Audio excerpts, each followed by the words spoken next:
Ok, alors bonsoir à tous. J'espère que vous avez passé une excellente semaine de trading. Vous avez passé une excellente journée également.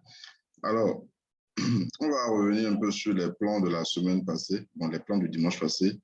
D'accord. Je ne sais pas, je me rappelle plus trop si j'avais parlé du DXY le dimanche avant qu'on aborde les paires en USD. Je me rappelle plus trop en fait.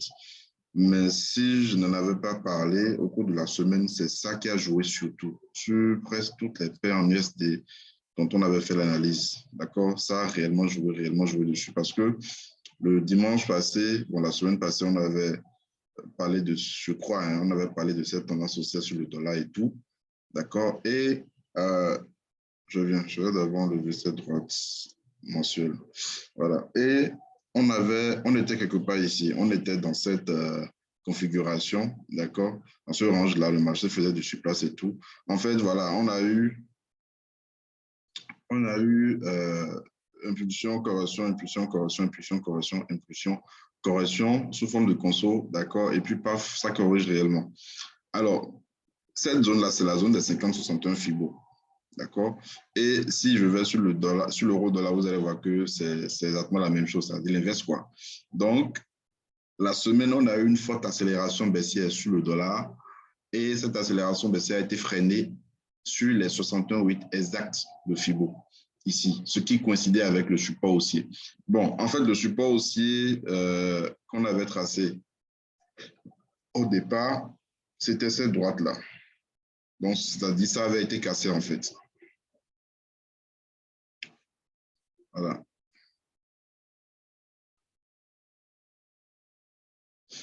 D'accord? C'était ça. Voilà, vu que ça a cassé et qu'on n'avait pas pris les premiers creux, on a dû prendre ces premiers creux-là maintenant pour retracer. On a vu que c'est exactement sur ça que ça s'est retourné, ce qui coïncidait également avec les 68 Fibo.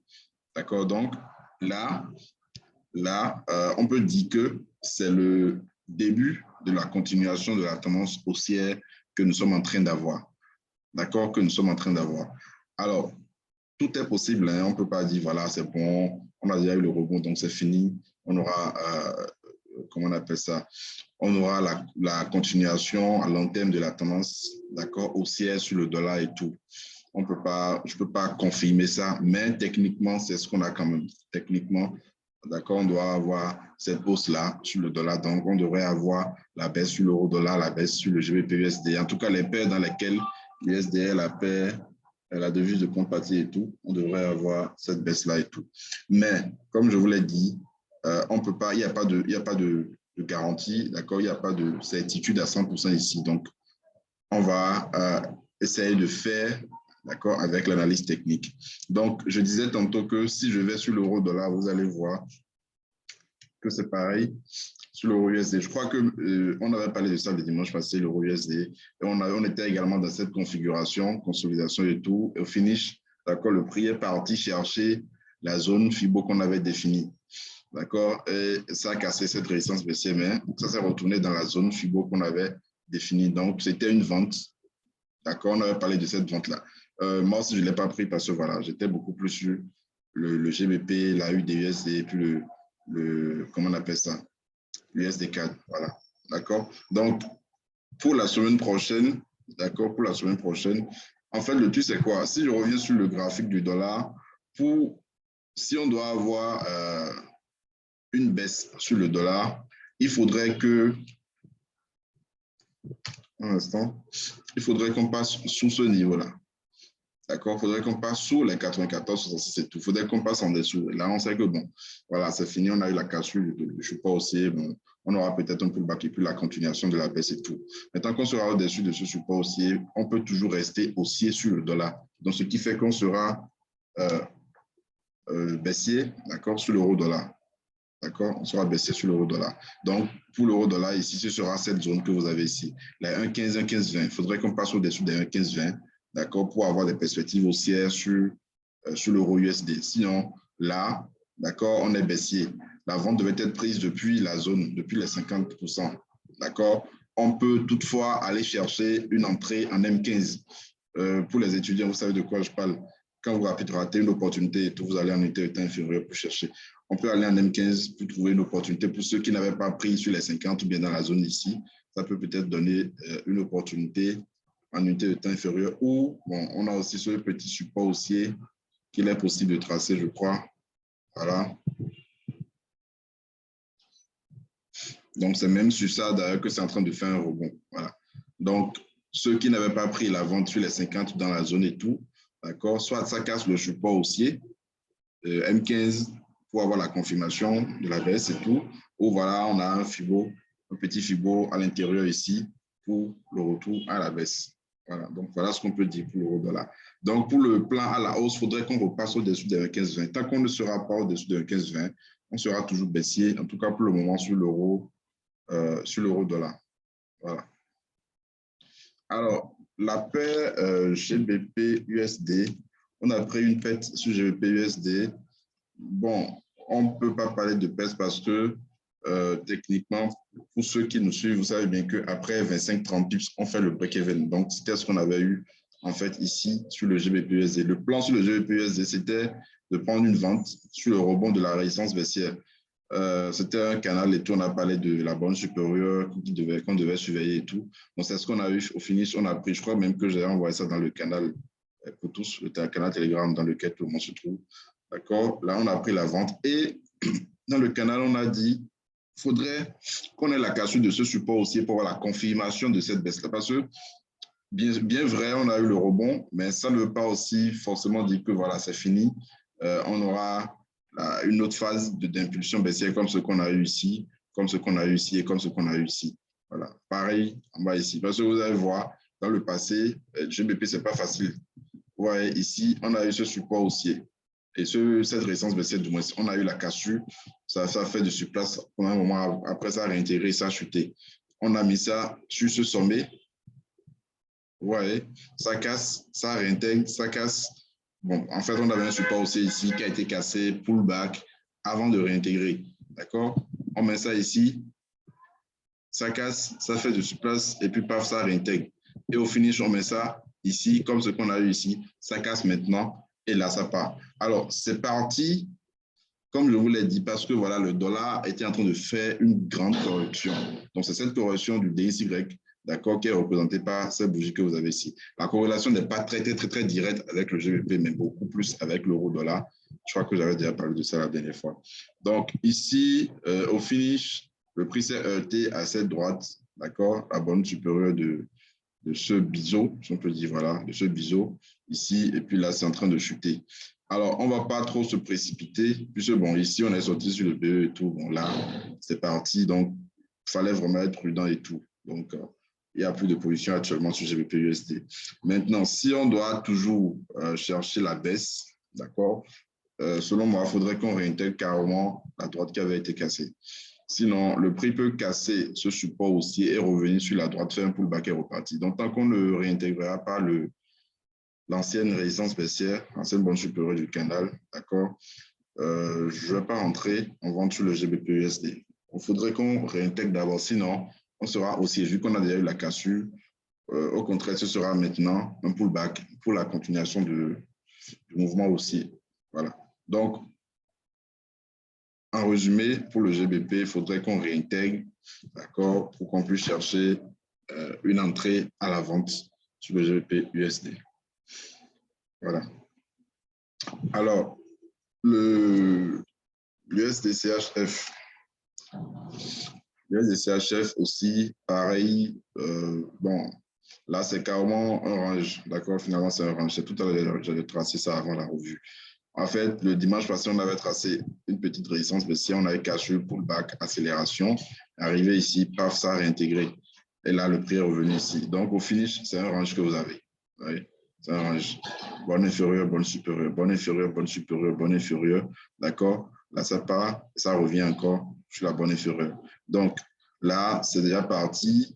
D'accord? On peut chercher une entrée à l'achat si ça revenait peut-être sur 50-61 Fibo de ce mouvement. On peut chercher une entrée à l'achat là-dessus. D'accord? Donc, ce qui veut dire que tant qu'on sera au-dessus de cette zone, 90, 86, 91, 01, cela dit, au-dessus de cette zone-là, on est aussi, on est acheteur. D'accord? On est acheteur. Parce que là, c'est un range depuis pas mal de temps, depuis septembre, je crois. D'accord? Le range, Voilà. Depuis septembre, même août, hein, voilà. Aller-retour et tout. Donc, voilà.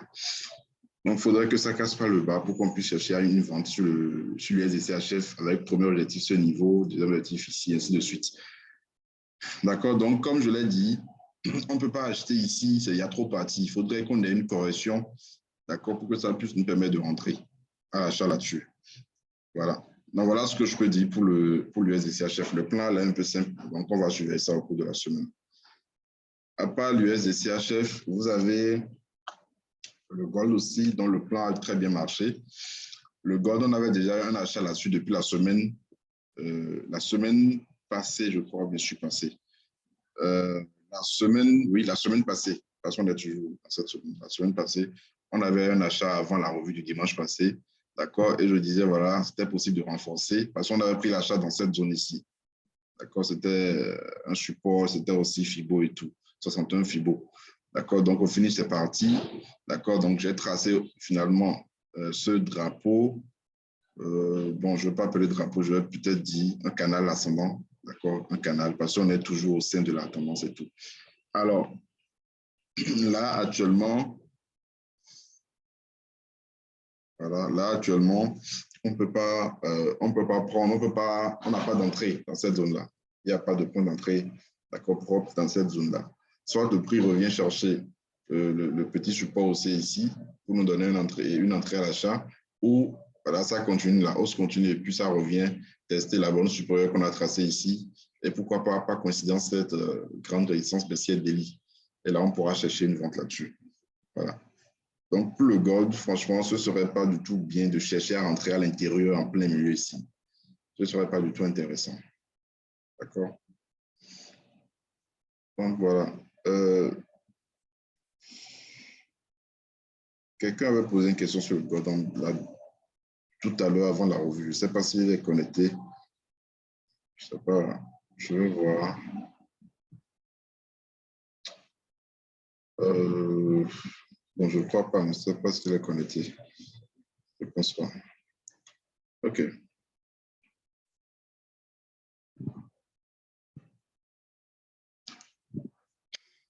Alors, donc, c'est ça pour le gold. D'accord? Le plan n'est pas vraiment. C'est-à-dire, là où on est actuellement, là, c'est vraiment pas intéressant. Donc, dans ce cas-là, il ne faut même pas trop se casser la tête. Parce que vous voyez depuis un bon moment ce que le gold est en train de faire. D'accord? Donc, c'est mieux d'attendre. Soit ça vient en haut ici, on prend une vente, soit ça vient en bas, on cherche un achat. Si ça casse, ce sera une vente. Alors, je n'ai pas cessé de le dire que le gold est toujours en tendance haussière long terme. Et tout ce qu'on a eu au cours de l'année 2020, 2021, c'est une correction. Donc, on a eu 2 ans de correction sur le gold. Vous imaginez? Ouais, depuis août 2020. On a eu 2 ans de correction. Parce que la tendance, elle est haussière. D'accord? Peut-être ça va casser et on aura maintenant un retournement à la baisse. C'est possible, on ne sait jamais. Mais si ça casse cette droite-là, donc on risque d'assister à la continuation de la tendance haussière. C'est pourquoi il faut être vraiment prudent en vendant le gold. Il faut être vraiment prudent. Voilà. Alors, après cela, vous avez voilà, vous avez l'USDCAD. L'USDCAD aussi, on a pris un bail là-dessus le vendredi matin. Voilà. Vendredi matin, comme je l'ai dit, les USD ont suivi l'accord l'indice du dollar. L'indice du dollar, on a eu voilà, aller-retour et tout. Donc, on a eu le rebond ici, le vendredi, je crois. Mais c'était le jeudi soir. Je crois que c'était le jeudi soir. Donc, c'est le vendredi qu'on a eu l'accélération. OK. D'accord. Donc, voilà. L'achat, d'accord, ici. Maintenant, ça continue. Est-ce qu'on va rentrer là? Je vais venir là jusqu'à tout voir.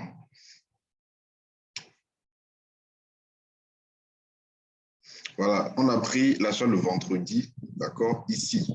Je me rappelle, on a pris l'achat ici. Pour ceux qui sont dans le groupe de suivi, on a pris l'achat ici, le vendredi. Et puis là, c'est parti et tout. Maintenant, je ne sais pas, est-ce que vous pouvez encore trouver un point d'entrée? C'est toujours possible, je crois. Parce qu'on a eu une correction. On peut aussi avoir une correction quelque part dans la zone ici. D'accord? En tout cas, au cours de la semaine, on va voir. Le truc est que, voilà, c'est le support aussi là, qui est en train de jouer son rôle, en fait. C'est ça qui a repoussé le prix. Donc, ça peut pousser, ça peut vraiment pousser ça là aussi. Voilà. Mais je crois qu'on a déjà fait le BE. Voilà, on a déjà fait le break-even depuis le vendredi même. On a fait déjà le break-even. Donc, pour ceux qui n'ont pas de position sur l'USDCAD, il faudrait attendre une correction, d'accord, sur 50 fibres de ce petit mouvement en H1 pour entrer à l'achat. 50 ou 61 pour entrer à l'achat. Alors, voilà. Un instant. Oui, c'est ça. OK. On a pris également NZD USD le vendredi. NZD USD. On a pris ça également, mais on a pris ça un peu en retard parce que je suivais la droite ici. Je suivais le rebond sur la droite. Mais ça avait déjà touché ça, donc j'ai pris ça un peu en retard. On a pris la vente quelque part ici aussi. Voilà. Donc là, c'est aussi parti. Donc, pas la peine. Ce n'est plus la peine de chercher à rentrer dedans et tout. Je viens un peu. Bon, ça forme ce que ça ressemble un peu à un triangle ascendant, sinon que c'est un triangle ascendant. D'accord? Voilà. Ça peut, on a eu rebond, bonne supérieure, bonne inférieure, bonne supérieure. Ça peut revenir sur la bonne inférieure aussi. Et si possible, donner une entrée à l'achat, c'est possible. En tout cas, c'est une figure chartiste. On peut chercher à jouer sur les bonnes. D'accord? Je vais prolonger à la droite là. Voilà. Donc, pour ne pas oublier qu'il y a un obstacle là, en fait. Alors, à long terme, on avait tracé cette figure. D'accord? C'est un drapeau descendant long terme d'Eli qu'on a tracé sur le NZD-USD. Et donc, ce qu'on attendait, je crois que c'est depuis décembre qu'on attendait ça. On attendait le rebond. Des fois, bon, parfois, ça ne touche pas. C'est ce que ça fait ici. Parce que moi, personnellement, j'attendais que ça touche d'abord avant d'acheter. Ça n'a pas touché et puis c'est parti. Donc, ça peut toujours revenir toucher. D'accord? Nous donner un magnifique point d'entrée à l'achat. C'est possible. Voilà. Donc, je pense que pour ceux qui n'ont pas de position en vente et tout, si ça cassait même là, selon moi, d'accord, faudrait d'abord attendre un pullback avant de rentrer à la vente. Mais l'objectif principal, là, c'est de chercher un achat sur la bonne inférieure ici, sur NZD, USD. Alors, l'USD, JPY, on a pris une pète là-dessus. Bon, en fait, on avait deux positions.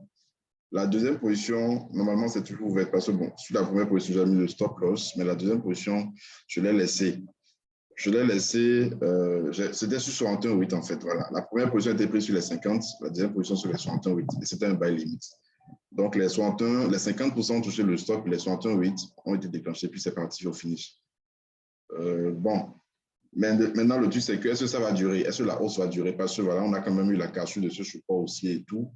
Donc, je ne sais pas si c'est peut-être un pullback pour mieux descendre chercher la droite qui est en bas. Ouais. Donc, c'est possible. Donc, je ne vais pas trop durer sur cet achat-là, le SGPY. Je pense plutôt que si ça ne réintégrait pas la droite, d'accord, on risque d'avoir un pullback sur cette droite-là, d'accord, pour la continuation de la baisse, puisqu'on a eu la cassure. Alors, c'est vrai aussi que je vais voir si ce niveau-là qui a repoussé le prix. Bon, ça n'a pas encore touché.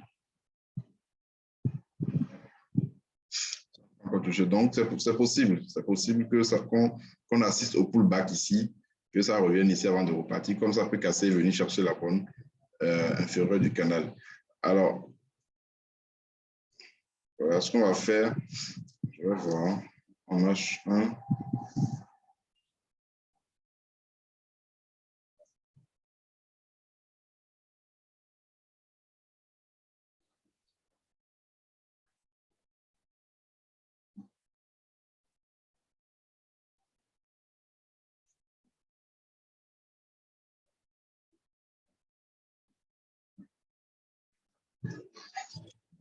OK.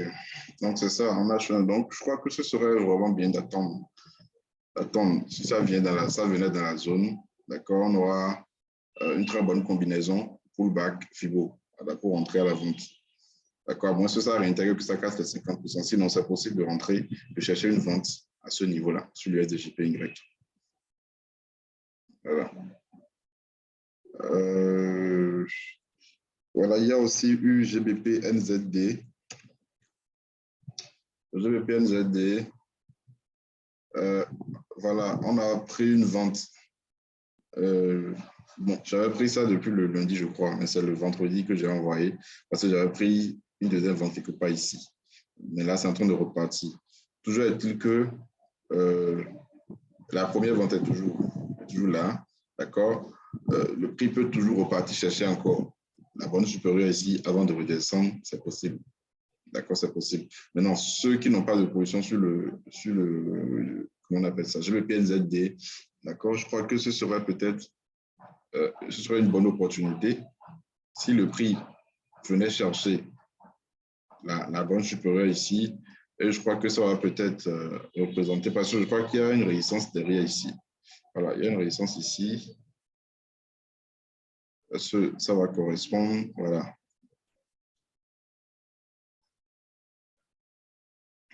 Donc, tout dépend de comment le prix va évoluer. Ça peut évoluer comme ça et venir chercher en haut. C'est possible. Comme ça peut évoluer directement ici. D'accord? Et venir chercher à droite comme ça.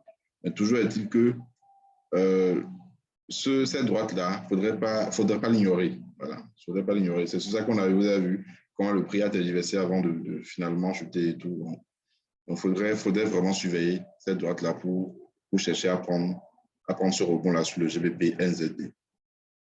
Ou carrément, si vous voulez vraiment être prudent, vous ne vous gênez même pas, seulement que vous aurez raté tous ces pips-là, d'ici à ici. C'est-à-dire, vous attendez simplement que ça casse d'abord.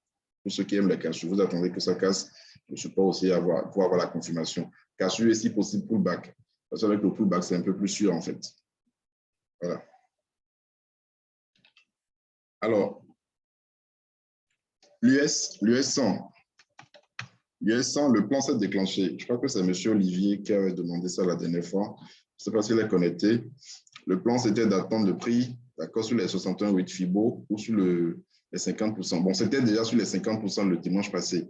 Mais je disais que l'idéal serait d'attendre carrément que ça intègre la zone et si possible, le support haussier, enfin les 61,8. Voilà, et c'est ce qu'on a eu.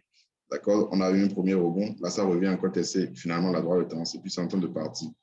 Donc, au finish, d'accord, le plan n'a pas changé. Le plan n'a pas changé. C'est les 15 275. Le niveau à ne pas dépasser. Sinon, en dessous de ce niveau, on risque d'avoir une forte baisse, d'accord, du Nasdaq pour aller chercher la zone que nous avons en bas ici. Au-dessus, on est toujours haussier. Et c'est un grand canal. Puis c'est bon. De toute façon, à très, très long terme, d'accord, le Nasdaq est haussier. Très long terme, on est haussier. Voilà. Je ne sais pas s'il est connecté. Donc, c'est souvent lui qui demande ça. Je ne sais pas s'il y a des questions. Hein.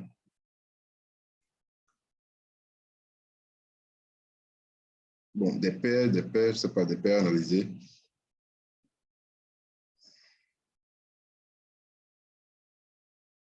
Le pétrole.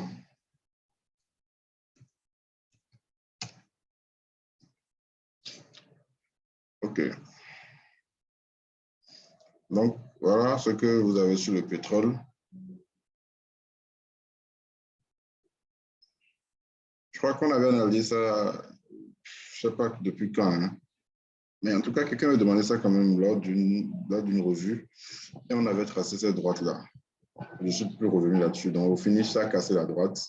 Ça va me faire pullback là-dessus. Et ça continue. Monsieur Gaël, je crois que là, vous ne pouvez plus prendre de position à l'achat là-dessus, hein, parce que vous voyez, c'est déjà trop parti.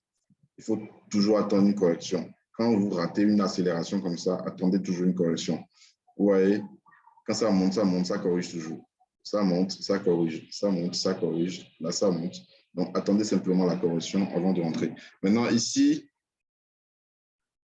vous avez cette résistance. C'est le plus haut de l'année passée, je crois, sur le pétrole. Oui, je crois que c'est le plus haut de l'année passée. D'accord, donc ce ne serait pas facile pour le prix de casser ça comme ça.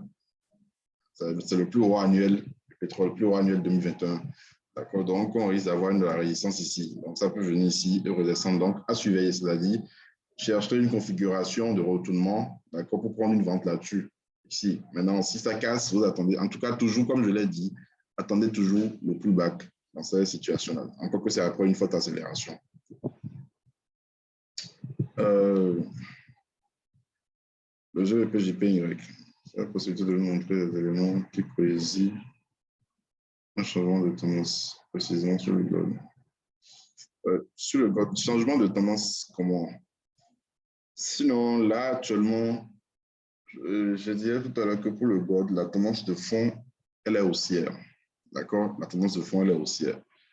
Et depuis 2 ans, le gold est en correction. Nous sommes dans une phase de correction sur le gold. Je vais aller sur ça.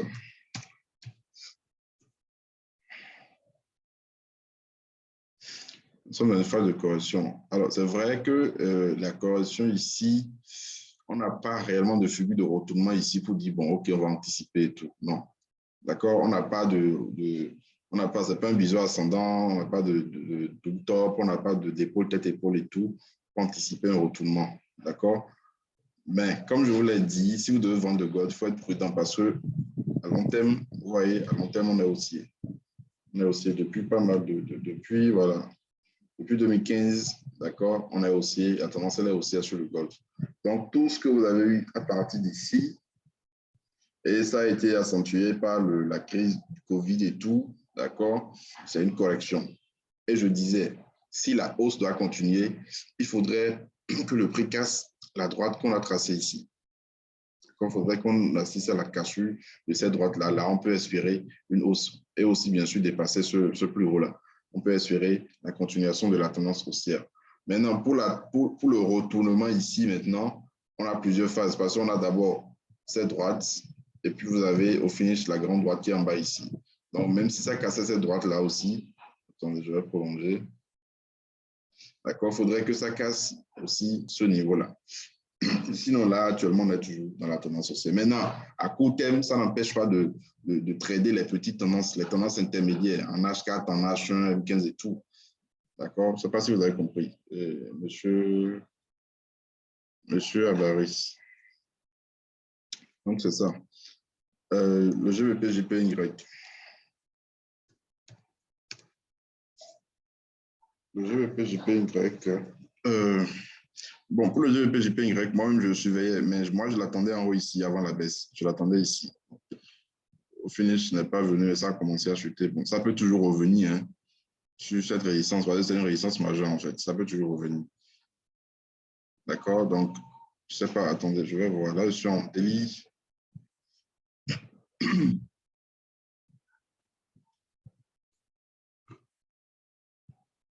Okay.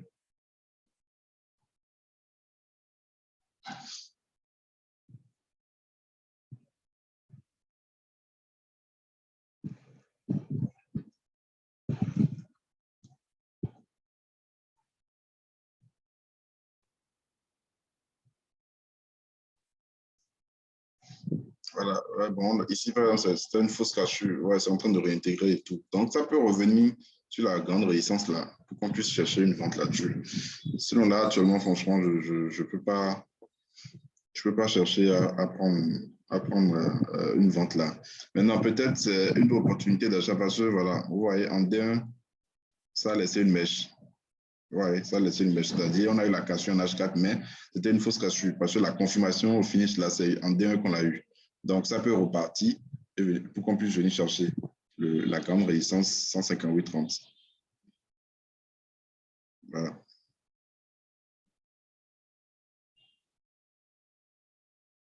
Maintenant, est-ce qu'il faut prendre l'achat? Je viens.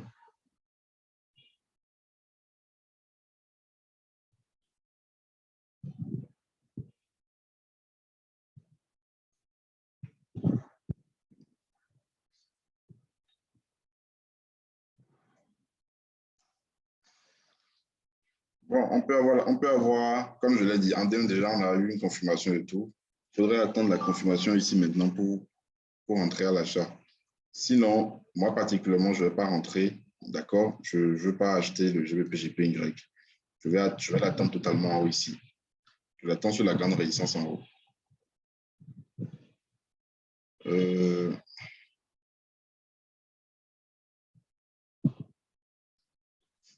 Oui, en fait, effectivement, il y a eu l'inflation. Mais l'inflation n'entraîne pas la baisse d'une devise. L'inflation, au contraire, entraîne la hausse de la devise. Tout comme le taux d'intérêt. La hausse du taux d'intérêt entraîne la hausse de la devise. Et c'est ce qui est prévu sur le dollar. Il prévoit une hausse, bon, 3 hausses, je crois, hein, cette année. Je ne sais pas trop. Je ne me rappelle plus trop de la date de la prochaine réunion de la Fed. Mais quand vous avez une inflation, quand vous avez une augmentation du taux d'intérêt et tout, c'est la hausse et oui, ça entraîne la hausse de la devise. Ça, vous voyez un peu. L'euro dollar, essence cassée. Non, je ne dis pas que la baisse va continuer sur l'euro dollar. D'accord, ce n'est pas. Vous avez vu comment j'analyse, j'ai dit le prix est parti chercher une zone de FIBO. Et c'est cette zone qui est en train de repousser ça. Maintenant, il faut que ça réintègre pour qu'on puisse assister à la continuation de la baisse. Et tout dépend du DXY. Vous voyez un peu. Donc, on ne peut pas dire, voilà, la baisse continue parce que, voilà, c'est parti sur la nourrissance et tout. Maintenant, si vous devez chercher à acheter, il faudrait que ça dépasse cette zone qu'on a identifiée là, avant que vous puissiez acheter ça. L'euro, oui, ah, voilà, j'avais même oublié l'euro GBP. L'euro GBP, on a un achat là-dessus. On a pris l'achat en bas. Bon, on avait même parlé de ça le dimanche passé. Voilà. On a pris l'achat ici. D'accord? Donc, c'est toujours en train de faire du sur place, c'est tout. Maintenant, pour espérer réellement la hausse, on a identifié cette zone, on a dit qu'il faut que ça casse la zone maintenant pour qu'on ait vraiment cette hausse-là. Sinon, là, actuellement, vous voyez, ça continue toujours de faire du surplace. Voilà. Maintenant, on a tracé aussi cette droite en bas. On a dit que c'est toujours possible que ça revienne tester avant de repartir. Sinon, c'est un biseau ascendant d'élargissement. D'accord? Un biseau d'élargissement ascendant. Voilà. Donc, je crois qu'on va s'arrêter là hein, pour aujourd'hui. Pour toutes les autres questions, vous pouvez directement écrire une box.